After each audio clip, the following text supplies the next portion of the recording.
SSLC ಆದಮೇಲೆ ಭಾಳ ಸಮಸ್ಯೆಗಳು ಶುರುವಾಯಿತು. ಅದು ಯಾಕೆ ಆ ಥರ ಶುರುವಾಯಿತು ಅಂತ ಈಗ ನನ್ನ ಅರಿವಿಗೆ ಬರ್ತಾ ಇದೆ. ಆಗ ಗೊತ್ತಿರಲಿಲ್ಲ. ಎಷ್ಟು ಹಸಿವು, ಎಷ್ಟು ಊಟ ಶುರುವಾಯಿತು ಅಂತಂದರೆ, ಸೊ ಬೆಳಗ್ಗೆ ಟಿಫನ್ಗೆ ಏನಿಲ್ಲ ಅಂದರೂ ಒಂದು 25 ಇಡ್ಲಿ ತಿಂತಾಯಿತ್ತು. ಸೊ ಸಿವಿಯರ್ ಹಾರ್ಟ್ ಬ್ಲಾಕೇಜ್ ಆಯಿತು, ಸಿವಿಯರ್ ಎದೆನೋವು ಬರೋಕ್ಕೆ ಶುರುವಾಯಿತು. ಆ ಎದೆನೋವು ಬರೋಕ್ಕೆ ಶುರುವಾದಾಗ ಭಯ ಆಯಿತು. ಎಷ್ಟರ ಮಟ್ಟಿಗೆ ಎದೆನೋವು ಬರೋಕ್ಕೆ ಶುರುವಾಯಿತು ಅಂದರೆ ನಿಲ್ಲಕ್ಕಾಗ್ತಾ ಇರಲಿಲ್ಲ. ನಮ್ಮ ದೇಹದಲ್ಲಿರೋ ರಕ್ತನಾಳಗಳು ದೊಡ್ಡವು, ಸಣ್ಣವು, ಸೂಕ್ಷ್ಮವು, ಅತಿ ಸೂಕ್ಷ್ಮವು ಎಲ್ಲ ಒಂದಕ್ಕೊಂದಕ್ಕೆ ಸೇರಿಸಿದ್ರೆ 1,10,000 ಕಿಲೋಮೀಟರ್ ಆಗುತ್ತೆ ರಕ್ತನಾಳಗಳ ಉದ್ದ. ಅಲ್ಲಿ ಅಡುಗೆ ಮನೆಯೇ ಇಲ್ಲ. ಅವ್ರು ಹೇಳಿದ್ರು, ಇಲ್ಲ ಅಡುಗೆ ಮನೆಯೇ ಇಲ್ಲ ಸರ್, ಬರೀ ತೆಂಗಿನಕಾಯಿ ಬಾಳೆಹಣ್ಣಲ್ಲೇ ನೀವೇನೇ ಕಾಯಿಲೆ ಇಟ್ಕೊಂಡು ಹೋಗಿ, ಡಯಾಬಿಟಿಸ್ ಇರಲಿ, BP ಪ್ರಾಬ್ಲಮ್ಸ್ ಇರಲಿ, ಹಾರ್ಟ್ ಪ್ರಾಬ್ಲಮ್, ನೀವೇನೇ ಕಾಯಿಲೆ ಇಟ್ಕೊಂಡು ಹೋದ್ರು ತೆಂಗಿನಕಾಯಿ ಬಾಳೆಹಣ್ಣು.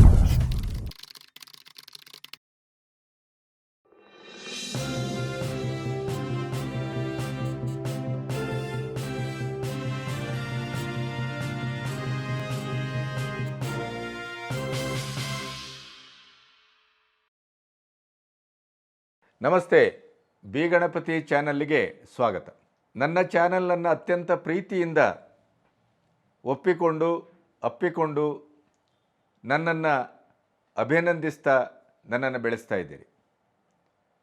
ನೀವು ಈವರೆಗೆ ನನ್ನ ಚಾನಲ್ಗೆ ಸಬ್ಸ್ಕ್ರಿಪ್ಷನನ್ನು ಮಾಡದೇ ಇದ್ದರೆ ದಯವಿಟ್ಟು ಈ ಕೂಡಲೇ ಸಬ್ಸ್ಕ್ರಿಪ್ಷನ್ ಮಾಡಿ. ಅದರ ಜೊತೆಗೆ ನಿಮ್ಮವರಿಗೂ ಹೇಳಿ. ಯಾಕೆಂತಂದರೆ ಇದು ಒಂದು ರೀತಿಯಲ್ಲಿ ಸ್ವತಂತ್ರ ಪತ್ರಿಕೋದ್ಯಮ. ನಿಮ್ಮಂಥವರ ಒಂದು ಬೆಂಗಾವಲು ಎಷ್ಟು ಗಟ್ಟಿಯಾಗಿರುತ್ತೋ ಅಷ್ಟು ಗಟ್ಟಿಯಾಗಿ ನಾನು ಮುನ್ನಡೆಯಲಿಕ್ಕೆ ಸಾಧ್ಯ.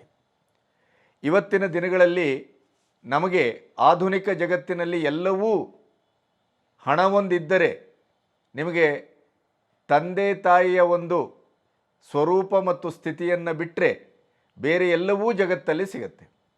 ಕೊಳ್ಳುಬಾಕರಾಗಿದ್ದೇವೆ, ತಿನ್ನುಬಾಕರಾಗಿದ್ದೇವೆ. ಯಾವುದನ್ನು ಹೇಗೆ ತಿಂತೇವೆ ಅನ್ನುವಂಥ ಕನಿಷ್ಠ ಮಟ್ಟದ ಪ್ರಜ್ಞೆಯೂ ಇಲ್ಲದೆ ನಾವು ತಿಂತ ತಿಂತ ತಿಂತ ಕೊನೆಗೆ ಇಡೀ ದೇಹವನ್ನೇ ರೋಗದ ಗೂಡನ್ನಾಗಿಸ್ಕೊಂಡಿದ್ದೀವಿ. ಪ್ರಕೃತಿಯಿಂದಲೇ ಬಂದಿದ್ದೇವೆ, ಪ್ರಕೃತಿಗೆ ಮತ್ತೆ ನಾವು ಲೀನವಾಗ್ತೇವೆ. ಆದರೂ ಕೂಡ ಪ್ರಕೃತಿಯನ್ನೇ ನಾವು ನಿರ್ಲಕ್ಷ್ಯದಿಂದ ನೋಡ್ತಾ ಇದ್ದೇವೆ. ಪ್ರಕೃತಿಯ ಅಗಾಧತೆಯನ್ನು, ಪ್ರಕೃತಿಯ ವಿಸ್ಮಯವನ್ನು, ಪ್ರಕೃತಿಯ ಶಕ್ತಿಯನ್ನು ನಾವು ಕಡೆಗಣಿಸ್ತಾ ಇದ್ದೇವೆ. ಆದರೆ ಇವತ್ತು ಒಬ್ಬ ವ್ಯಕ್ತಿಯ ಇಡೀ ಬದುಕಿನ ಪ್ರಯೋಗಶಾಲೆಯನ್ನು ನಿಮಗೆ ಪರಿಚಯಿಸುವಂಥ ಒಂದು ಕೆಲಸವನ್ನು ಮಾಡ್ತಾ ಇದ್ದೇನೆ. ಇದೊಂದು ಪುಣ್ಯದ ಕೆಲಸ ಅಂತ ನಾನು ಭಾವಿಸ್ತೇನೆ. ಯಾಕೆಂತಂದರೆ ಪ್ರಕೃತಿಯ ಇಡೀದಾದಂಥ ಒಂದು ಶಕ್ತಿ ಸಂಚಯವನ್ನು ತನ್ನ ದೇಹದ ಮೇಲೆ ತನ್ನ ಸಾವು ತನ್ನ ಕಣ್ಣೆದುರು ನಿಂತಂಥ ಪರಿಸ್ಥಿತಿಯಲ್ಲಿ ಅದನ್ನು ಕೇವಲ ಪ್ರಕೃತಿಯ ಒಂದು ಒಡಂಬಡಿಕೆ ಮತ್ತು ಪ್ರಕೃತಿಯನ್ನು ಅರ್ಥ ಮಾಡಿಕೊಳ್ಳುವ, ಪ್ರಕೃತಿಯಿಂದಲೇ ಬದುಕಿದಂಥ ಒಬ್ಬ ಮಹಾನ್ ವ್ಯಕ್ತಿಯನ್ನು, ಸಾಧಕರನ್ನು, ಅವರ ಇಡೀ ಬದುಕಿನ ಪಥ ಬದಲಾವಣೆಯನ್ನು ನಿಮಗೆ ತೋರಿಸುವಂಥ ಒಂದು ವಿಸ್ಮಯದ ಕಥನ ಇದು. ರಾಜಶೇಖರ್ ಒಬ್ಬರು ಪ್ರಕೃತಿ ಚಿಕಿತ್ಸಕರು ಇವತ್ತು. ಆದರೆ ಹಿಂದೊಂದು ದಿನ ಅವರು ಬಹಳ ದೊಡ್ಡ ಸರ್ಕಾರಿ ಆಫೀಸರು. ಆದರೆ ಕೇವಲ 26ನೇ ವರ್ಷದಲ್ಲಿ ನಾನು ಅವರ ಬಗ್ಗೆ ಪೀಠಿಕೆಯನ್ನು ವಿಸ್ತೃತವಾಗಿ ಹೇಳ್ತಾ ಹೋದರೆ ಅದು ಅದೇ ಒಂದು ದೊಡ್ಡ ಕಥನ ಆಗುತ್ತೆ. ಆದರೆ ಸೂಕ್ತವಾಗಿ ನಿಮಗೆ ಒಂದು ಅವರ ಬದುಕಿನ ವಿಸ್ಮಯದ ಒಂದು ಘಟನೆಯನ್ನು ಹೇಳ್ತೇನೆ. ಆಮೇಲೆ ಅವರ ಬದುಕನ್ನು ಅವರ ಬಾಯಲ್ಲೇ ನೀವು ಕೇಳ್ತಾ ಹೋದರೆ ನೀವು ಬದುಕಲ್ಲಿ ಯಾವ ತಪ್ಪನ್ನು ಮಾಡ್ತಾ ಇದ್ದೀರಿ, ನಿಮ್ಮ ದಿನಚರಿಯಲ್ಲಿ ತಪ್ಪಾಗ್ತಾ ಇದೆ, ಮತ್ತು ದೇಹದ ಪ್ರತಿಯೊಂದು ಕಾಯಿಲೆಗೆ ನಾವು ಈ ನಿಸರ್ಗವೇ ನಮಗೆ ಕೊಟ್ಟಂಥ ಒಂದು ಅದ್ಭುತ ವರವನ್ನು ಹೇಗೆ ಶಾಪವಾಗಿ ಬಳಸ್ಕೊಳ್ತಾ ಇದ್ದೇವೆ ಅನ್ನುವ ಒಂದು ಅರ್ಥ ನಿಮಗಾಗತ್ತೆ. ಇವರು 26ನೇ ವರ್ಷ, 82 kg, ಆಮೇಲೆ 95%ಗೂ ಹೆಚ್ಚು ಅವರು ಹೃದಯದ ಸಂಪೂರ್ಣವಾದಂಥ ಬ್ಲಾಕೇಜಿನಿಂದ ಬಳಲ್ತಾರೆ. ಇದು ಸಾಮಾನ್ಯ 90ರ ದಶಕ. ಆವಾಗ ಓಪನ್ ಹಾರ್ಟ್ ಸರ್ಜರಿ ಅಂತಂದರೆ ಸಾವಿಗೆ ಬಾಗಲನ್ನು ತೆರೆದಿಟ್ಟು ಕೂತ ಹಾಗೆ, ಬದುಕಲೂಬಹುದು, ಬದುಕು ಮುಗಿಯಲೂಬಹುದು. ಆವಾಗ ಎಲ್ಲೋ ತನ್ನ ಓದು, ಎಲ್ಲೋ ಒಂದು ಯಾರೋ ಮಾತನ್ನು ಕೇಳಿದ್ದು, ಒಂದು ಪುಸ್ತಕದ ಹಿನ್ನೆಲೆ, ಆ ಹಿನ್ನೆಲೆಯಲ್ಲಿ ತಮಿಳುನಾಡಿನಲ್ಲಿ ಒಂದು ಬಾಳೆಹಣ್ಣು ಮತ್ತು ತೆಂಗಿನಕಾಯಿ ಆಶ್ರಮ ಅನ್ನುವಂಥದ್ದಿದೆ. ಅದರ ಬಗ್ಗೆ ಅವರು ಭಾಳ ಸಾಕಷ್ಟು ಹೇಳಿದ್ದಾರೆ. ಅದನ್ನು ಓದಿಕೊಂಡು ಇವರದೇ ಆದಂಥ ಒಂದು ಥಿಯರಿಯಲ್ಲಿ ಎಲ್ಲವನ್ನೂ ತಿನ್ನುವುದನ್ನು ಬಿಟ್ಟು ಬೆಳಗ್ಗೆ ಅರ್ಧ kg ಹಸಿ ತರಕಾರಿ, ಮಧ್ಯಾಹ್ನ ಅರ್ಧ kg ಹಸಿ ತರಕಾರಿ, ಸಂಜೆ ಅರ್ಧ ಕೆ ಜಿ ಹಸಿ ತರಕಾರಿ. ಡಾಕ್ಟ್ರ್ ಹೇಳಿದ್ದಾರೆ ಎಷ್ಟೊತ್ತಿಗೂ ಹಾರ್ಟ್ ಅಟ್ಯಾಕ್ ಆಗ್ಬೋದು, ಹೃದಯ ಸ್ತಂಭನ ಆಗ್ಬೋದು, ಸಾವು ಸಂಭವಿಸಬಹುದು, 95% ಹೆಚ್ಚು ಬ್ಲಾಕೇಜಸ್. ಆದ್ದರಿಂದ ನೀವು ತಕ್ಷಣ ಓಪನ್ ಹಾರ್ಟ್ ಸರ್ಜರಿ ಮಾಡಿಸ್ಕೋಬೇಕು. ಅಂಥ ಸಂದರ್ಭದಲ್ಲಿ ಇವರು ತನ್ನದೇ ಆದಂಥ ಒಂದು ಧೈರ್ಯವನ್ನು ತೆಗೆದುಕೊಂಡು, ಆವಾಗಲೇ ಇವರಿಗೆ ಮದುವೆ ಆಗಿತ್ತು, ಆವಾಗ ಇವರು ಅರ್ಧ ಕೆ ಜಿ 1.5 ಕೆ ಜಿ ತರಕಾರಿಯನ್ನು, ಹಸಿ ತರಕಾರಿಯನ್ನು ಅಗಿದು ತಿನ್ನುವ ಮೂಲಕ ಇವರು ತನ್ನ ಒಂದು ಪ್ರಯೋಗವನ್ನು ಆರಂಭಿಸಿದರು. ನಿಮಗೆ ಆಶ್ಚರ್ಯ ಆಗಬೇಕು, ವಾರ 10 ದಿನದ ಒಳಗಡೆ 82 ಕೆ ಜಿ ಇದ್ದದ್ದು ಗಮನಾರ್ಹವಾಗಿ ತೂಕ ಇಳಿಯಿತು. ಅದಕ್ಕಿಂತ ಮುಖ್ಯವಾಗಿ ಹೃದಯದ ಬ್ಲಾಕೇಜು ನಿಲ್ಲಾಯಿತು. ಹೃದಯದ ಬ್ಲಾಕೇಜು ಸಂಪೂರ್ಣವಾಗಿ ಕಡಿಮೆ ಆಯಿತು. ಇಲ್ಲಿಂದ ಆರಂಭವಾದಂಥ ಇವರ ಈ ಪ್ರಕೃತಿ ಚಿಕಿತ್ಸೆಯ ಮತ್ತು ಹಸಿ ತರಕಾರಿಯ ಅಥವಾ ಇಡೀ ಒಂದು ಪ್ರಾಕೃತಿಕವಾಗಿ ನಮಗೆ ಏನು ಸಿಗುತ್ತೋ ಅದನ್ನು ತಿಂದು ನಾವು ಹೇಗೆ ಸದೃಢವಾಗಿ ಬದುಕಬಹುದು, ಹೇಗೆ ಅನಾರೋಗ್ಯವನ್ನು ದೂರ ಇಡಬಹುದು, ಆರೋಗ್ಯಯುತವಾಗಿ ಬದುಕಬಹುದು, ಉಪ್ಪು ಹೇಗೆ ಕ್ಯಾನ್ಸರಿಗೆ ಒಂದು ರಹದಾರಿ, ಸಕ್ಕರೆ ಸಾವಿಗೆ ಹೇಗೆ ನಮ್ಮನ್ನು ದಾರಿ ಮಾಡಿಕೊಡುತ್ತೆ, ತರಕಾರಿ, ಹಣ್ಣು, ತೆಂಗಿನಕಾಯಿ ಸುಖ ಜೀವನದ ಒಂದು ಸಂಜೀವಿನಿ ಹೇಗೆ ಅನ್ನೋದನ್ನು ಎಲ್ಲಿಯವರೆಗೆ ಇವರ ಚಿಕಿತ್ಸೆಯ ಫಲಕಾರಿ ಕೊಡ್ತು ಅಂತಂದರೆ ಅಂಥ ಒಂದು 100 ಘಟನೆಗಳನ್ನು ಇವತ್ತು ಆ ಸಂದರ್ಶನದಲ್ಲಿ ಹೇಳಿದ್ದಾರೆ. ಅವರು ಆಫೀಸರ್ ಇದ್ದಂಥ ಕೆಲಸವನ್ನು ಬಿಡ್ತಾರೆ, ಆಲ್ ಎಂಟ್ರಿ ರಿಟೈರ್ಮೆಂಟ್ ತಗೊಳ್ತಾರೆ.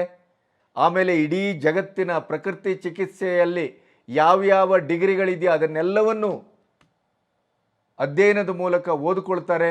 ಮತ್ತು ಜಗತ್ತಿನಲ್ಲಿಯೇ ವಿಸ್ಮಯಕಾರಕವಾಗಿ ಇದ್ದಂಥ ಉಪವಾಸದ ಆಸ್ಪತ್ರೆ, ಉಪವಾಸವೇ ಸರ್ವರೋಗಕ್ಕೂ ಮದ್ದು ಅನ್ನುವಂಥ ಒಂದು ಥಿಯರಿಟಿಕಲ್ ಬೇಸಿಗೆ ಬರುವಷ್ಟರ ಮಟ್ಟಿಗೆ ಅವರು ಸಂಪೂರ್ಣ ಅಧ್ಯಯನ ಮಾಡಿ ಈಗ ಕೋಲಾರದಲ್ಲಿ ಅವರು ಜೀವ ಸಂಜೀವನ ನ್ಯಾಚುರಲ್ ಲೈಫ್ ಅಂತ ಇಡೀದಾದಂಥ ಒಂದು ನ್ಯಾಚುರೋಪತಿಯನ್ನು, ನ್ಯಾಚುರಲ್ ಪ್ರಕೃತಿ ಚಿಕಿತ್ಸೆಯನ್ನು ನಡೆಸ್ತಾ ಇದ್ದಾರೆ. ಅದರ ವಿಸ್ಮಯದ ಕಥನವನ್ನು ಅವರ ಬದುಕಿನಿಂದಲೇ ಆರಂಭಿಸಿ ಅವರು ಇವತ್ತು ನೂರಾರು ಸಾವಿರಾರು ಜನರಿಗೆ ಎಲ್ಲ ರೋಗಗಳಿಗೂ ಈ ಪ್ರಕೃತಿ ಚಿಕಿತ್ಸೆ ಹೇಗೆ ಒಂದು ಸಂಜೀವಿನಿ ಅನ್ನೋದನ್ನು ತೋರಿಸ್ಕೊಂಡಂಥ ಒಬ್ಬ ಮಹಾತ್ಮರು, ಮಹಾನ್ ಸಾಧಕರು, ಬಹಳ ಅದ್ಭುತವಾದ ಜ್ಞಾನಿ. ಅವರ ಮೇಲೆ ಅವರ ಪ್ರಯೋಗ ಮಾಡಿಕೊಂಡು ಒಂದು ಬದುಕಿನ ಹೊಸ ಒಂದು ತಂತ್ರವನ್ನು, ಮಂತ್ರವನ್ನು, ಒಂದು ಇಡೀದಾದಂಥ ಒಂದು ಪ್ರಾಕೃತಿಕ ವ್ಯವಸ್ಥೆಯನ್ನು ಶೋಧಿಸಿದವರು, ಸಂಶೋಧಿಸಿದವರು. ರಾಜಶೇಖರ್ ಅವರ ಬಗ್ಗೆ ನಿಮಗೆ ಸರಣಿ ಸಂದರ್ಶನದ ಒಂದು ಸುಖವನ್ನು ಉಣ್ಣಿಸುವುದರ ಜೊತೆಗೆ ನಾವು ಯಾವ ತಪ್ಪನ್ನು ಊಟದಲ್ಲಿ ಮಾಡ್ತಾ ಇದ್ದೇವೆ, ದಿನಚರಿಯಲ್ಲಿ ಮಾಡ್ತಾ ಇದ್ದೇವೆ, ಏನೇನು ವಿಷವನ್ನು ತಿಂತಾ ಇದ್ದೇವೆ, ಏನೇನು ತಿನ್ನಬಾರ್ದು, ಏನೇನು ತಿನ್ನಬೇಕು, ಹೇಗೆ ತಿಂದು ಬದುಕಿದರೆ ನಾವು ಕ್ಯಾನ್ಸರ್ನಿಂದ ಹಿಡಿದು ಪ್ರತಿಯೊಂದು ರೋಗವನ್ನು ಕೂಡ ಒದ್ದೋಡಿಸಬಹುದು, ಕ್ಯಾನ್ಸರು ಬರದೇ ಇದ್ದ ಹಾಗೆಯೇ ಜೀವನ ಪೂರ್ತಿ ನಾವು ಸುಖವಾಗಿ ಹೇಗೆ ಬದುಕಬಹುದು, ಈ ಎಲ್ಲ ವಿಚಾರಗಳನ್ನು ಹೇಳಿದ್ದಾರೆ. ಬನ್ನಿ, ಈ ಅತ್ಯಪೂರ್ವವಾದಂಥ ಸಂದರ್ಶನವನ್ನು ನೀವು ನೋಡಲೇಬೇಕು, ಕೇಳಲೇಬೇಕು, ಮತ್ತು ಹಲವಾರು ಮಂದಿಗೆ ನೀವು ಇದನ್ನು ತೋರಿಸಬೇಕು. ಅವರ ಬದುಕು, ಅವರ ಆರೋಗ್ಯ ವೃದ್ಧಿ ಆಗಬೇಕು ಅಂತಾದರೆ ಈ ಪ್ರಕೃತಿ ಚಿಕಿತ್ಸೆಯ ಈ ಸರಣಿ ಸಂದರ್ಶನವನ್ನು ನೀವು ನೋಡಬೇಕು. ಬನ್ನಿ ನೋಡೋಣ.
ನಮಸ್ಕಾರ. ನಾನು ನಿಮ್ಮ ಈ ಪ್ರಕೃತಿ ಚಿಕಿತ್ಸಾ ಒಂದು ಸೆಂಟರ್ಗೆ ಬರುವ ಪೂರ್ವದಲ್ಲಿ ನಿಮ್ಮ ಬಗ್ಗೆ ಒಂದಿಷ್ಟು ತಿಳ್ಕೊಂಡೆ. ನಾನು ಬದುಕು ಹೀಗೂ ಇರುತ್ತಾ ಅಂತ ಅನಿಸ್ತು, ಹೀಗೂ ಆಗ್ಲಿಕ್ಕೆ ಸಾಧ್ಯವೇ ಅಂತ ಅನಿಸ್ತು. ಆಮೇಲೆ ನಿಮ್ಮದು ಹೃದಯದ ಸಮಸ್ಯೆ ಅಂತಂದರೆ ನೀವು ಪೀಕಲ್ಲಿದ್ದವರು. ಹೌದು. ಅದ್ರ ಒಂದು ಚೂರು ಆಚೆ ಆದರೂ ಹಂಗಾಗ್ತಿತ್ತು, ಒಂದು ಚೂರು ಈಚೆ ಆದರೂ ಹೀಗಾಗ್ತಿತ್ತು. ಇಂಥ ಸಂದರ್ಭದಲ್ಲಿ ನೀವು ಈ ಚಿಕಿತ್ಸೆಯ ಮೂಲಕವೇ ಬದುಕನ್ನು ಮತ್ತೆ ಪಡ್ಕೊಂಡ್ರೆ ಅನ್ನೋದು ಬಹಳ ವಿಸ್ಮಯದ ಕತೆ. ಇವತ್ತು ಸುದೀರ್ಘವಾಗಿ ನಿಮ್ಮ ಹತ್ರ ಮಾತಾಡಬೇಕು ಅಂತ ಬಂದಿದ್ದೇನೆ. ಸೊ ನೀವು ನಿಮ್ಮ ಆ ಕ್ರಿಟಿಕಲ್ ಸ್ಥಿತಿಯಿಂದ ಈಚೆ ಬಂದಂಥ ಕಥೆಯನ್ನು ಹೇಳುವ ಮೂಲಕ ಬಹುಶಃ ಆರಂಭಿಸಿದರೆ ಜನಕ್ಕೆ ಅದು ನಿಮ್ಮ ಆ ಒಂದು ಮರುಹುಟ್ಟಿನ ಕತೆ ಅರ್ಥ ಆಗುತ್ತೆ ಅಂತ ಅಂದ್ಕೊಳ್ತೇನೆ ನಾನು. ಹೇಳಿ ಸರ್. ಸರ್, ಏನಾಯಿತು, ಚಿಕ್ಕಂದಲ್ಲಿ ಬಹಳ ಒಳ್ಳೆಯ ಆರೋಗ್ಯ ಇತ್ತು ನನಗೆ. ಸೊ ಅಪ್ ಟು ಒಂದು ಹೈಸ್ಕೂಲ್ ಆಗೋವರೆಗೂ ಹಳ್ಳಿಯಲ್ಲಿ ಬೆಳೆದವನು ನೋಡಿ. ಸೊ ಹಳ್ಳಿಯಲ್ಲಿ ಎಲ್ಲ ಬರಿಗಾಲಲ್ಲಿ ಓಡಾಡಿಕೊಂಡು ಮಳೆಯಲ್ಲಿ ಮಣ್ಣಲ್ಲಿ. ಸೊ ಬಟ್ ಏನಾಯಿತು, SSLC ಆದಮೇಲೆ ಭಾಳ ಸಮಸ್ಯೆಗಳು ಶುರುವಾಯಿತು. ಅದು ಯಾಕೆ ಆ ಥರ ಶುರುವಾಯಿತು ಅಂತ ಈಗ ನನ್ನ ಅರಿವಿಗೆ ಬರ್ತಾಯಿದೆ. ಆಗ ಗೊತ್ತಿರಲಿಲ್ಲ. ಆಗೇನಾಗಿತ್ತು ಅಂದರೆ ಹೆಚ್ಚು ನಾನು ಸಕ್ಕರೆ ಯೂಸ್ ಮಾಡ್ತಾಯಿದ್ದೆ, ಸಕ್ಕರೆ ಹಾಲು ಯೂಸ್ ಮಾಡ್ತಾಯಿದ್ದೆ. ಹೀಗಾಗಿ ನನಗೆ ವೀಸಿಂಗ್ ಶುರುವಾಯಿತು. ಒಂದು PUC ಲೆವೆಲ್ಗೆ ವೀಸಿಂಗ್ ಶುರುವಾಯಿತು. ಆ ಟೈಮಲ್ಲಿ ಚಿಕಿತ್ಸೆಗಳು ಭಾಳ ಕಡಿಮೆ ಇತ್ತು. ಆನಂತರ ಇಂಜಿನಿಯರಿಂಗ್ ಸೇರಿದೆ ಫಸ್ಟು ನಾನು. ಸೊ ನಾನು BE ಮಾಡಬೇಕು ಅಂತೂ ನನಗೇನು ಆಸೆ ಇರಲಿಲ್ಲ. ನಾನು ಆಸೆ ಪಟ್ಟಿದ್ದು IAS ಮಾಡಬೇಕು ಅಂತ ಆಸೆ ಪಟ್ಟಿದ್ದೆ. ಹೈಸ್ಕೂಲ್ ಲೆವೆಲಲ್ಲೇ ಆಸೆ ಪಟ್ಟಿದ್ದೆ. ಯಾಕೆಂದರೆ ಶ್ರೀನಿವಾಸಪುರ ತಾಲೂಕು ದಳಸನೂರು ಅಂತ ನಾನು ಓದಿದ್ದು, ಅಲ್ಲೇ ಹುಟ್ಟಿದ್ದು. ಭಾಳ ಒಳ್ಳೆಯ ಹೈಸ್ಕೂಲ್ ಶಿಕ್ಷಣ ಇತ್ತು, ಸರ್ಕಾರಿ ಪ್ರೌಢಶಾಲೆ ಆದರೂ ಸಹ. ಸೊ ಇಡೀ ಜಿಲ್ಲೆಗೆ ಅದು ಭಾಳನೇ ಒಳ್ಳೆಯ ಶಿಕ್ಷಣ ಇತ್ತಲ್ಲಿ. ಹೀಗಾಗಿ ಅಲ್ಲಿ ನನಗೆ ಇನ್ಸ್ಪೈರ್ ಆಗಿದ್ದು IAS ಮಾಡಬೇಕು ಅಂತ. ತೀರಾ ಒತ್ತಾಯದ ಮೇರೆಗೆ, ಇನ್ಯಾರ್ದೋ ಒಂದು ಬಲವಂತದ ಮೇರೆಗೆ ಇಂಜಿನಿಯರಿಂಗ್ ಸೇರಿದೆ. ಬಟ್ ಅಲ್ಲಿ ಭಾಳ ಹೆಲ್ತ್ ಇಶ್ಯೂಸು ಇನ್ನೂ ಜಾಸ್ತಿ ಆಯಿತು. ಮಂಡ್ಯದಲ್ಲಿ BEಗೆ ಸೇರಿದಾಗ ರೆಸ್ಪಿರೇಟರಿ ಪ್ರಾಬ್ಲಮ್ಸ್, ಅಂದರೆ ದಿನಕ್ಕೊಂದು 300-400 ಸೀನ್ ಬರ್ತಾಯಿತ್ತು. ಗಂಟ್ಲು ನೋವು, ಪದೇ ಪದೇ ಜ್ವರ. ಹೀಗಾಗಿ ಪ್ರತಿದಿನ ನಾನು ಔಷಧಿಗಳು ತೊಗೊಂಡೆ BEಗೆ ಸೇರಿದ್ದು, BE ಮಾಡಿದ್ದು.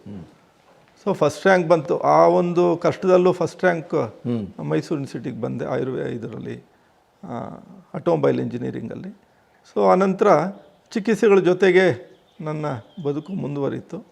ಚಿತ್ರದುರ್ಗದಲ್ಲಿ JMIT ಅಂತ ಇದೆ, JM ಇನ್ಸ್ಟಿಟ್ಯೂಟ್ ಆಫ್ ಟೆಕ್ನಾಲಜಿ, ಅಲ್ಲಿ ಲೆಕ್ಚರರಾಗಿ ಸೇರಿಕೊಂಡೆ. ಹೀಗೆ ಪ್ರತಿನಿತ್ಯ ಪ್ರತಿ ಸರಿ ಡಾಕ್ಟರ್ ಹತ್ರ ಹೋಗ್ತಾ ಇದ್ದೆ. ಒಂದು ಸರಿ ಒಬ್ಬರು, ಇದೇನು ತುಂಬ ಅಂಡರ್ವೈಟ್ ಇದ್ದೀರಲ್ಲ, ಯಾಕೆ ಊಟನೇ ಮಾಡಲ್ವಾ ಅಂತಂತಂದರು. ಮಾಡೋಕ್ಕಾಗ್ತಾ ಇಲ್ಲ ಸರ್, ಈಗ ಚಿಕ್ಕಂದಿನಿಂದ ಈ ಥರ ಸಮಸ್ಯೆಗಳಿದೆ, ಹೀಗಾಗಿ ತುಂಬ ಅಂಡರ್ವೈಟ್ ಇದ್ದೆ. ಅದಕ್ಕೆ ಅವ್ರು ಸಜೆಸ್ಟ್ ಮಾಡಿದ್ರು, ಸ್ವಲ್ಪ ಇಂಜೆಕ್ಷನ್ಸ್ ತೊಗೊಳ್ಳಿ, ಒಳ್ಳೆ ಹಶ್ವಾಗೋ ಥರ ಕೊಡ್ತೀನಿ ಅಂತಂದರು. ಸೊ ನನಗೂ ಗೊತ್ತಿಲ್ಲ, ಹ್ಞೂ ಅಂದೆ. ಕೆಲವು ಸ್ಟೆರಾಯ್ಡ್ಸ್ ಇಂಜೆಕ್ಷನ್ಸು ಕೊಟ್ಟು. ಓ ಮೈ ಗಾಡ್, ಎಷ್ಟು ಹಸಿವು, ಎಷ್ಟು ಊಟ ಶುರುವಾಯಿತು ಅಂತಂದರೆ, ಸಾಮಾನ್ಯವಾಗಿ 1-2 ಇಡ್ಲಿ ತಿಂತಾ ಇದ್ದನೋ, 1-2 ಚಪಾತಿ ತಿಂತಾ ಇದ್ದನೋ. ಸೊ ಬೆಳಗ್ಗೆ ಟಿಫನ್ಗೆ ಏನಿಲ್ಲ ಅಂದರೂ ಒಂದು 25 ಇಡ್ಲಿ ತಿಂತಾ ಇದ್ದೆ. ಓ ಇನ್ನು 25 ಇಡ್ಲಿಗೆ ಸಾಂಬಾರು ಎಷ್ಟು, ಚಟ್ನಿ ಎಷ್ಟು, ಅಷ್ಟು ತಿಂದರೆ ಬೆಳಗ್ಗೆ ಮಧ್ಯಾಹ್ನಕ್ಕೆ ಒಂದು 10-15 ಚಪಾತಿ ತಿನ್ನೋಷ್ಟು ಹಸಿವಾಗ್ತಾ ಇತ್ತು. ತಿಂದ್ಬಿಟ್ಟೆ, ಚೆನ್ನಾಗಿ ಎಣ್ಣೆ ಹಾಕಿ ಅದಕ್ಕೆ ಮಸಾಲೆ ಹಚ್ಚಿ, ಅಷ್ಟು ಹಸಿವು. ಹೀಗಾಗಿ ಅಷ್ಟು ತಿಂದರೂ ಮತ್ತೆ ರಾತ್ರಿ ಊಟ. ಇಂಜೆಕ್ಷನ್ ಹೇಗೆ ತಗೊಳ್ತಾ ಇದ್ದೀರಿ? ಸೊ ತಿಂಗಳಿಗೆ 1 ಇಂಜೆಕ್ಷನ್ ಕೊಟ್ಟರು. ತಿಂಗಳಿಗೆ ಒಂದರದ್ದೇ ಪ್ರಭಾವ ಎಷ್ಟು? ಹೌದು ಹೌದು, 2 ಇಂಜೆಕ್ಷನ್ನು 2 ತಿಂಗಳಿಗೆ 30 kg ವೆಯ್ಟ್ ಗೈನ್ ಆಯಿತು. ಸೊ ನಾನು ಅಂದ್ಕೊಂಡಿರಲಿಲ್ಲ. ನಿಮ್ಗೆ ಎಷ್ಟು ಏಜು? ನನಗೆ 25 ವರ್ಷ, 25 ಇಲ್ಲ 24 ವರ್ಷ. ಸೊ 2 ತಿಂಗಳಿಗೆ 30 kg ವೆಯ್ಟ್ ಗೈನ್ ಆಯಿತು. 80 kgಗೆ ಬಂದುಬಿಟ್ಟೆ. 45-50 ಇದ್ದವನು 80 kg ತೂಕ. ನನಗೇನೋ ಬ್ರಹ್ಮಾನಂದ ಆಗ್ಬಿಡ್ತು. ಭಾಳ ಭೀಮಕಾಯ. ಹೌದು. ಸೊ ನನ್ನ ಸ್ಟೂಡೆಂಟ್ಸ್ ಎಲ್ಲ ನನ್ನನ್ನು, ಸರ್ ಏನು ಸರ್ ಸೀಕ್ರೆಟು, ನಾವು ಸಣ್ಣ ಇದ್ದೀವಿ, ನಮಗೂ ತಿಳಿಸಿ ಸರ್ ಅಂತ ಹೇಳೋಷ್ಟ್ರ ಮಟ್ಟಿಗೆ. ಸೊ ಅವ್ರು ಕೇಳಿದಷ್ಟು ನಾನು ಇನ್ನೂ ಖುಷಿ ಆಗ್ತಾ ಇದ್ದೆ. ಒಳ್ಳೆ ಹ್ಯಾಂಡ್ಸಮ್ ಆಗಿಬಿಟ್ಟೆ ನಾನು. ಬಟ್ ಕೆಲವೇ ತಿಂಗಳುಗಳಲ್ಲಿ ಸೊ BP ಬಂತು. ತೀರಾ ಹೀಗೆ ಇರೆಗ್ಯುಲರ್ ಆಗಿ ಆ ಏರಿಯಾ ಬಿಟ್ಟು ಇನ್ನೊಂದು ಏರಿಯಾಗೆ ಹೋದೆ. ಸೊ ಇನ್ನೊಬ್ಬ ಡಾಕ್ಟರ್ ಹತ್ರ ಹೋದೆ. ಈ ಸಮಸ್ಯೆಗಳು ಹಾಗೆ ಮುಂದುವರೆದಿತ್ತು ನಂದು, ಯಾವುದೋ ಉಸಿರಾಟ ಸಮಸ್ಯೆಗಳು ಹಾಗೆ ಮುಂದುವರೆದಿತ್ತು. ಅಲ್ಲಿ ಚೆಕ್ ಮಾಡಿ ವೀಸಿಂಗು ಇತ್ತು. ಸೊ ಓವರ್ ವೆಯ್ಟ್ ಆದೆ, ಕುತ್ತಿಗೆ ನೋವು ಬರೋಕ್ಕೆ ಶುರುವಾಯಿತು, ಬೆನ್ನು ಬರೋದಕ್ಕೆ ಶುರುವಾಯಿತು, ಹಾರ್ಟ್ ಬೀಟ್ ಜಾಸ್ತಿ ಆಯಿತು. ಸೊ ಡಾಕ್ಟ್ರು BP ಇದೆಯಲ್ಲ ಅಂತಂದರು. 89ನೇ ಇಸ್ವಿ 1989. ಸೊ ಬಿ ಪಿ ಅಂದ್ರೇ ಏನು ಅಂತ ಗೊತ್ತಿಲ್ಲ ಜನಗಳಿಗೆ ಹೆಚ್ಚು. ಈಗ ಆಲ್ಮೋಸ್ಟ್ ಎಷ್ಟು ವರ್ಷ ಆಯಿತು ಅಂತೀರಾ?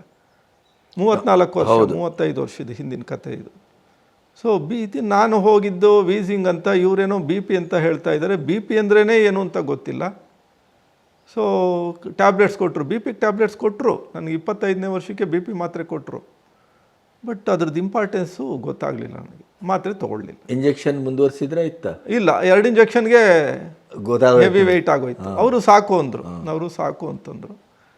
ಬಟ್ ಅಷ್ಟೊತ್ತಿಗೆ ಬಿ ಪಿ ಬಂತು, ಬಿ ಪಿಗೆ ಮಾತ್ರೆ ಕೊಟ್ಟರು, ಮಾತ್ರೆ ನಾನು ತೊಗೊಳ್ಳಿಲ್ಲ. ಸೊ ನೋಡಿ, ತಪ್ಪು ಮಾಡಿದೆ ಅಲ್ಲಿ ನಾನು. ಸೊ ಈಗ ಜನ ಮಾಡ್ತಾ ಇರೋದು ಅದೇನೆ. ಜನ ಏನಂತಂದರೆ ಅವರೇ ತೀರ್ಮಾನ ಮಾಡ್ಕೊಂಡು, ಹೌದು, ಸೆಲ್ಫ್ ಇದು ಅವರೇ ಡಾಕ್ಟ್ರು. ತಪ್ಪದು. ಯಾವುದೇ ಕಾಯಿಲೆ ಬಂದಾಗ ನಾವು ಮೆಡಿಕಲ್ ಅಪ್ರೋಚ್ ಮಾಡಬೇಕು, ಅಲ್ಲಿ ವೈದ್ಯನ ಅಪ್ರೋಚ್ ಮಾಡಬೇಕು, ಒಬ್ಬರಲ್ಲ ಇನ್ನೊಬ್ಬರು ನೋಡಬೇಕು. ಸೊ ಬಿಗಿನಿಂಗಲ್ಲಿ ನಾವು ತೊಗೊಳ್ಳಿಲ್ಲ. ನೀವು ನೇರವಾಗಿ ನೇಚರ್ ಕ್ಯೂರ್ಗೆ ಹೋದ್ರಿ, ಒಂದು ಎಕ್ಸ್ಪರ್ಟ್ ಅಡ್ವೈಸ್ ಇತ್ತು, ಅವರ ಗೈಡೆನ್ಸಲ್ಲಿ ನೀವೇನಾದರೂ ಮಾಡಿ, ನೀವು ಉಪವಾಸ ಆದರೂ ಮಾಡಿ, ಮಾತ್ರೆ ಬಿಡಬೇಕಾ ಬೇಡವಾ ಅಂತ ಅವ್ರು ಹೇಳ್ತಾರೆ. ಸೊ ಒಬ್ಬರು ತಜ್ಞರ ಒಂದು ಸಲಹೆ ಮೇರೆಗೆ, ಅದು ಆಯುರ್ವೇದನ ಇರಲಿ, ಹೋಮಿಯೋಪತಿನೇ ಇರಲಿ, ನ್ಯಾಚುರೋಪತಿನೇ ಇರಲಿ, ಅಲೋಪತಿ ಆದರೂ ಇರಲಿ, ಅಷ್ಟೇ. ಸೊ ಎಕ್ಸ್ಪರ್ಟ್ ಗೈಡೆನ್ಸ್ ಮೇಲೇ ಮಾಡಬೇಕಾಯಿತು. ಗೊತ್ತಾಗಲಿಲ್ಲ ನನಗೆ. ನಾನೇನು ಮಾಡಿದೆ, ಬಿ ಪಿ ಅಂದರೆ ಏನು ಅಂತ ಗೊತ್ತಿಲ್ಲ. ಆ್ಯಕ್ಚುಲಾಗಿ ಬಿ ಪಿ ಅಂದರೆ ಕಾಯಿಲೆನೇ ಅಲ್ಲ, ಬಟ್ ನಿಯಂತ್ರಣದಲ್ಲಿ ಇಟ್ಕೋಬೇಕು. ಸೊ ನಿಯಂತ್ರಣದಲ್ಲಿ ಇಟ್ಕೊಳ್ಳೋದು ಗೊತ್ತಿಲ್ಲ, ಮಾತ್ರೆ ತೊಗೋಬೇಕು ಅನ್ನೋದು ಗೊತ್ತಿಲ್ಲ, ಮಾತ್ರೆ ತೊಗೊಳ್ಳಿಲ್ಲ. ಸೊ 1-2-3 ವರ್ಷ ಹಾಗೆ ಆಗೋಯ್ತು. 2-3 ವರ್ಷ ಮಾತ್ರೆನೇ ತೊಗೊಳ್ಳಿಲ್ಲ. ಓ ಮೈ ಗಾಡ್. ಸೊ 1991 ಏನಾಯಿತು, ನಂದು KAS ಅಲ್ಲಿ ಡೈರೆಕ್ಟ್ RTO ಆಗಿ ಸೆಲೆಕ್ಷನ್ ಆಯಿತು. ಸೆಲೆಕ್ಷನ್ ಆದ ಟೈಮಲ್ಲಿ ಮೆಡಿಕಲ್ ಟೆಸ್ಟಲ್ಲಿ ಮತ್ತೆ ಮೆಡಿಕಲ್ ಟೆಸ್ಟಿಗೆ ಬಂತು. ಆಗ ಚೆಕ್ ಮಾಡ್ತಾರೆ, ನನ್ನ ಬಿ ಪಿ 180, 110, 200 ಟಚ್ ಆಗ್ತಾಯಿದೆ. 90ನೇ ಇಸ್ವಿ, ಕರೆಕ್ಟಾಗಿ 25 ವರ್ಷ ನನಗೆ. ನೀವು ಸೊ ವಯಸ್ಸಿತ್ತು ನೋಡಿ, ಆ ವಯಸ್ಸಿನ ಮೇಲೆ ಒಂದಷ್ಟು ದೇಹ ಹಿಡಿತಾ ಇತ್ತು ಅನಿಸುತ್ತೆ ಮೋಸ್ಟ್ಲಿ.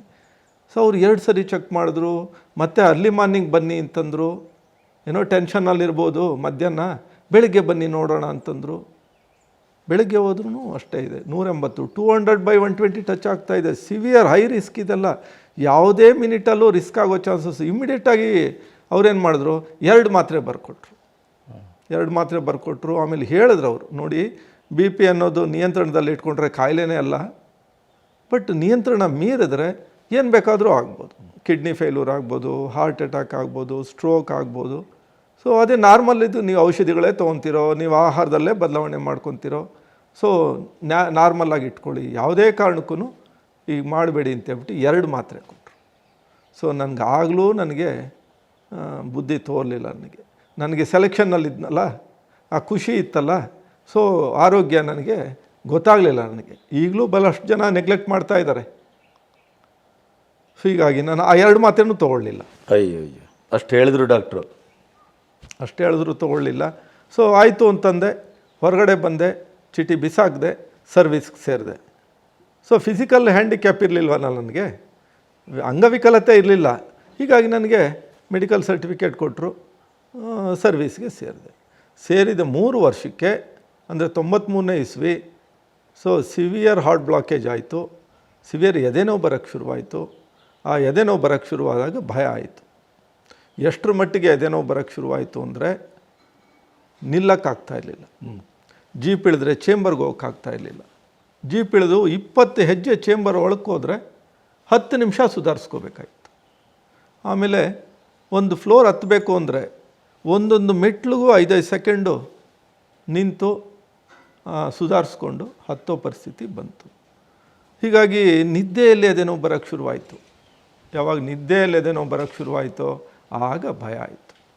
ಸೊ ನಿದ್ದೆಯಲ್ಲಿ ಎದೆನೋವು ಬರೋದು ಹೇಗೆ ಅಂತಂತಂದರೆ, 90% ಬ್ಲಾಕೇಜ್ ಆಗೋಗಿರುತ್ತೆ. ಅಂದರೆ ಬ್ಲಾಕೇಜ್ ಎಲ್ಲ ಆಗಿರುತ್ತೆ, ವಿಶೇಷವಾಗಿ ಅಂತಂದರೆ ಈ ಹೃದಯದ ರಕ್ತನಾಳಗಳಲ್ಲಿ ಬ್ಲಾಕೇಜ್ ಆಗಿರುತ್ತೆ. ಹೃದಯಕ್ಕೆ ಹೋಗೋದಿಲ್ಲ, ರಕ್ತ ಹೋಗೋದು, ಸರಬರಾಜು ಕಡಿಮೆ ಆಗ್ತಾ ಇರುತ್ತೆ. ಸೊ ಇಡೀ ದೇಹಕ್ಕೆ ಪಂಪ್ ಮಾಡೋದೇ ಹೃದಯ ತಾನೇ.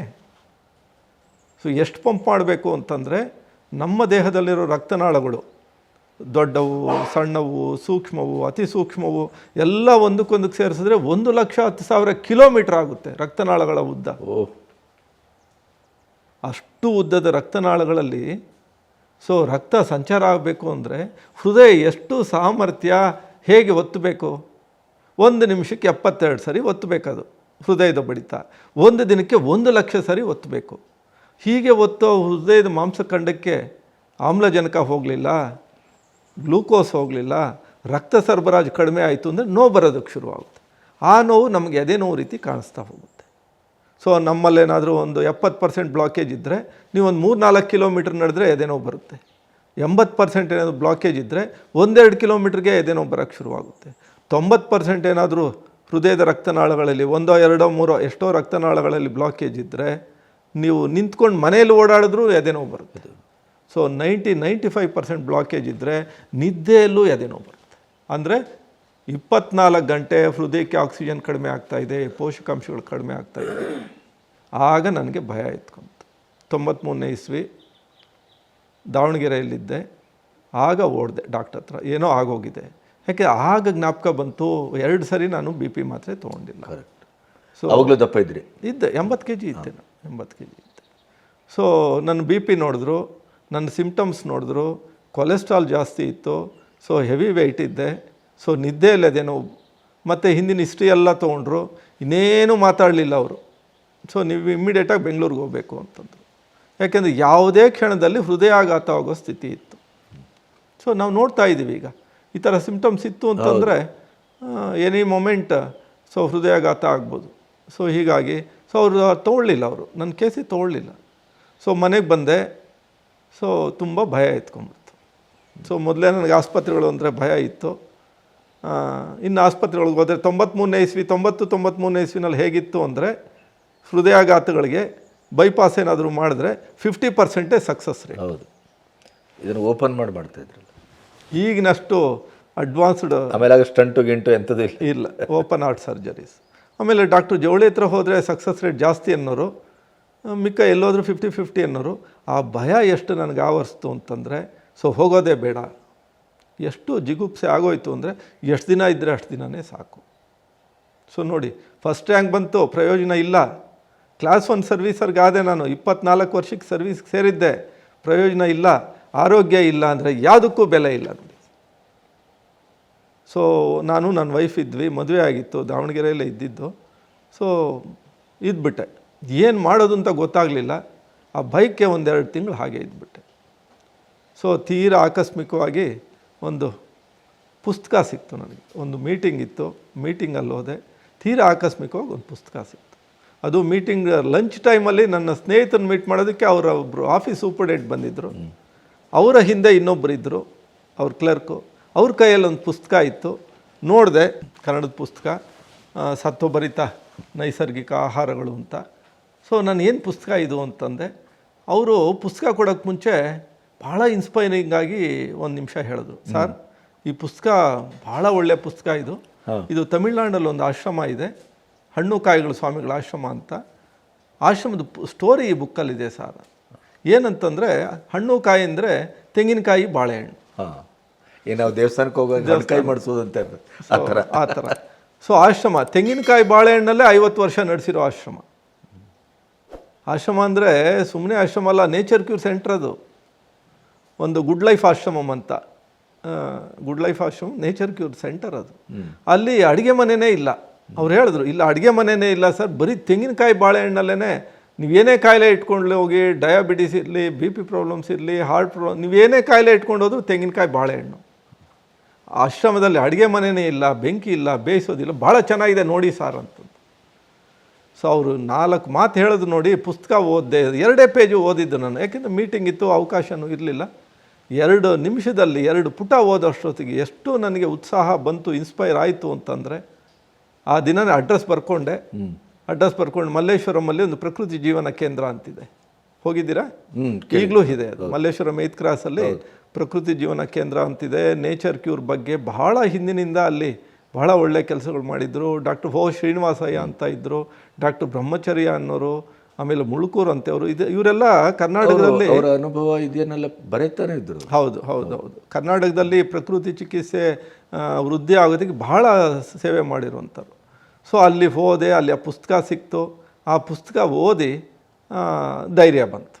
ಸೊ ನೇಚರ್ ಕ್ಯೂರಲ್ಲೇ ವಾಸಿ ಮಾಡ್ಕೋಬೋದು, ಯಾವ ಸರ್ಜರೀಸು ಬೇಕಾಗಿಲ್ಲ, ಯಾವ ಮೆಡಿಸಿನು ಬೇಕಾಗಿಲ್ಲ ಅಂತ ಭಾಳ ಧೈರ್ಯ. ನಿಮ್ಗೆ ಅಷ್ಟೊತ್ತಿಗೆ ಬೈಪಾಸ್ ಆಗಬೇಕು ಅಂತ ಹೇಳಿದ್ರಾ? ಹೌದು, ಬೆಂಗಳೂರು ಇಲ್ಲಿಂದ ಕೇಸ್ ಆಗಲ್ಲ, ನೀವು ಇಮಿಡಿಯೇಟ್ಲಿ ಹೊರಟ್ಬಿಡಿ, ಸಿವಿಯರ್ ಬ್ಲಾಕ್. ನಿಮ್ಗೆ ಆ ನೋವು ಬರ್ತಾನೆ ಇತ್ತು? ನೋವಲ್ಲೇ ಇದ್ದೆ ನಾನು, ನೋವಲ್ಲೇ ಇತ್ತು.